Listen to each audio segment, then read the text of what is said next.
sociale dont notre peuple, notre époque, notre monde, notre Europe ont tant besoin. Écoutez, amis, camarades, femmes et hommes qui, dans le pays tout entier, attendaient dans l'émotion et l'angoisse cet instant qui a retourné tous les pronostics grâce à la ferveur de votre engagement, à votre fidélité, à votre loyauté aux consignes qui étaient données. Écoutez le poète quand il chante la France, au grand soleil d'été qui courbe la Provence, des genêts de Bretagne aux bruyères d'Ardèche, quelque chose dans l'air dorénavant à cette transparence et ce goût du bonheur qui rend ma lèvre sèche, ma France.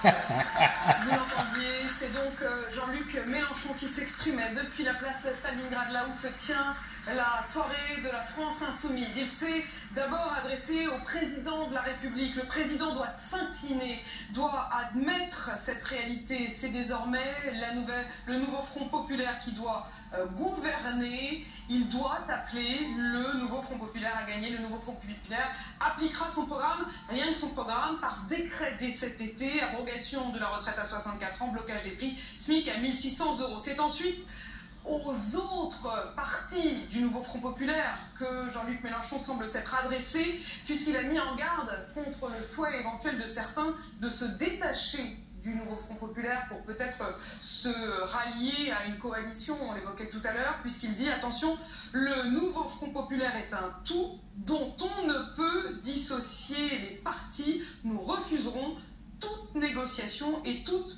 combinaison. Alain Duhamel, est-ce que tout cela est réaliste? Est-ce que, en effet, comme le dit Jean-Luc Mélenchon, les choses sont désormais claires et ils doivent arriver à Matignon et le président les appeler? Non, c'est beaucoup plus compliqué que ça. D'ailleurs, Jean-Luc Mélenchon sait très bien, il a prononcé comme il sait le faire un superbe discours, c'est notre meilleur orateur politique, c'est un fait, mais ça ressemble, tout son discours ressemble à une prise de pouvoir. C'est lui qui parle, lui qui exprime le nouveau Front populaire, lui qui se présente comme le leader naturel de ceux qui ont gagné cette fois-ci. Alors, qui élu cet élan populaire, c'est une évidence. Que ça soit une énorme surprise, c'est une certitude. Que ce soit pour lui une grande satisfaction, incontestablement.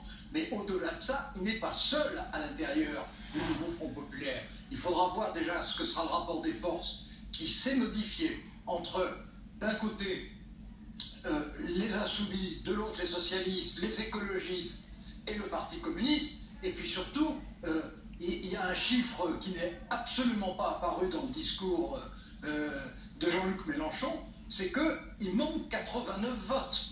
Et ces 89 votes ne peuvent venir qu'à droite du nouveau Front populaire. Et alors là commence le monde réel et non pas simplement le monde imaginaire, c'est-à-dire, dans un cas comme ça, eh bien, comment est-ce qu'on arrive à les gagner? Ben, ça passe par des négociations, et contrairement à ce qu'il a dit, ça ne peut pas être l'intégralité du programme des Insoumis et au-delà du nouveau Front populaire qui réglera tout. Il y aura forcément des négociations. Deux représentants du nouveau Front populaire sur ce plateau, Manon Brie pour les Insoumis, bonsoir, et Claude Ridel pour le PS. Comment vous réagissez du côté du Parti socialiste à ce que vient de dire Jean-Luc Mélenchon, disant que c'était un tout, il n'y avait pas de négociation possible et qu'il fallait tout prendre? Que le nouveau Front populaire soit un tout, on ne peut qu'être d'accord. Moi, je pense que la première chose à dire ce soir, c'est que c'est une divine surprise qui place le nouveau Front populaire en tête et qui bat le Rassemblement national. Le Rassemblement national est battu ce soir et défait. Pour autant, aucune majorité absolue ne se dégage. Mais il nous revient la responsabilité, à nous, nouveau Front populaire, d'avancer et d'essayer de construire des majorités autour de projets qui puissent régler les problèmes de ce pays. Parce que tous ceux qui ont fait des campagnes de terrain vous disent à quel point ils mesurent que ce pays est en feu, qu'il y a de l'inquiétude, qu'il y a de la peur, qu'il y a de la colère. Et là, vous avez l'air de parler de nos projets. Jean-Luc Mélenchon, lui, a dit tout est dans le programme. Il a été extrêmement précis. Lui, il ne parle pas d'un projet, il parle d'appliquer le programme. Le programme, en effet, était d'une précision très importante et surtout plus importante que celle des adversaires. Et il parle tout de suite d'un décret dès cet été sur l'abrogation de la retraite à 64 ans, le blocage des prix ou le SMIC à 1 600 €. Êtes-vous d'accord, Lara? Évidemment qu'il faudra appliquer notre programme. Nous avons été placés en tête pour cela. Pourtant, nous n'avons pas de majorité absolue. Et c'est la raison pour laquelle je dis qu'il va falloir appliquer notre programme, autant qu'on le peut et essayer de trouver sur les grands problèmes que rencontrent les Français, sur le pouvoir d'achat, sur la retraite, sur la qualité des services publics, sur la sécurité aussi avec la police de proximité, des majorités de projets, puisque, encore une fois, nous n'avons pas de majorité. Des majorités de projets. Manon, on vous écoutera dans un instant, mais c'est d'abord Olivier Faure, le président, le secrétaire général du Parti Socialiste qui s'exprime. Le président de la République a pris le risque d'une dissolution, cédant à l'injonction de l'extrême droite au moment même où elle atteignait son plus haut niveau et a plongé ainsi le pays dans l'incertitude. Ce soir, la France a dit non à l'arrivée du RN au pouvoir.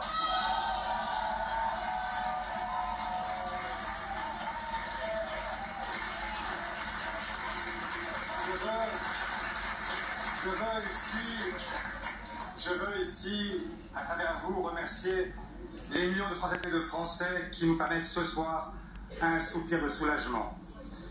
Ce vote est d'abord la victoire du nouveau Front populaire qui a su unir la gauche, incarner une espérance,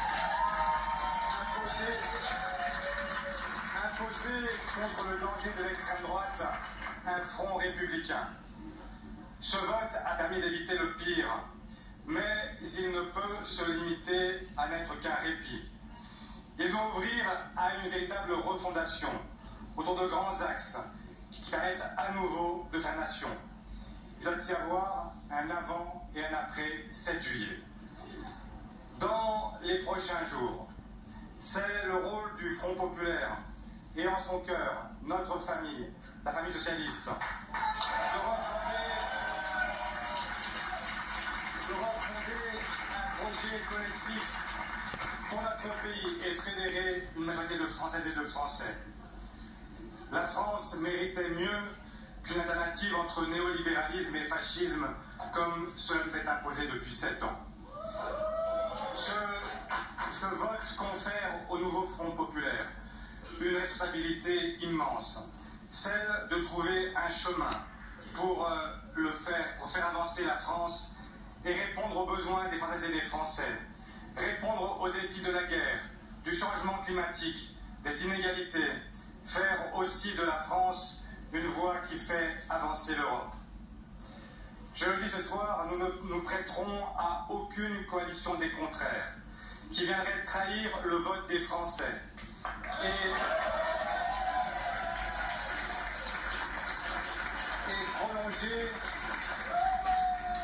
prolonger les politiques macronistes.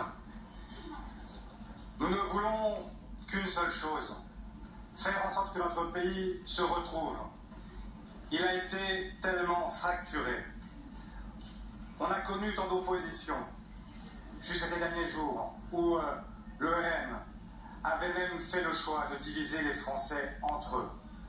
Nous avons besoin de retrouver la force d'un pays qui se réunit sur des bases claires, sur des valeurs claires, celles de la République.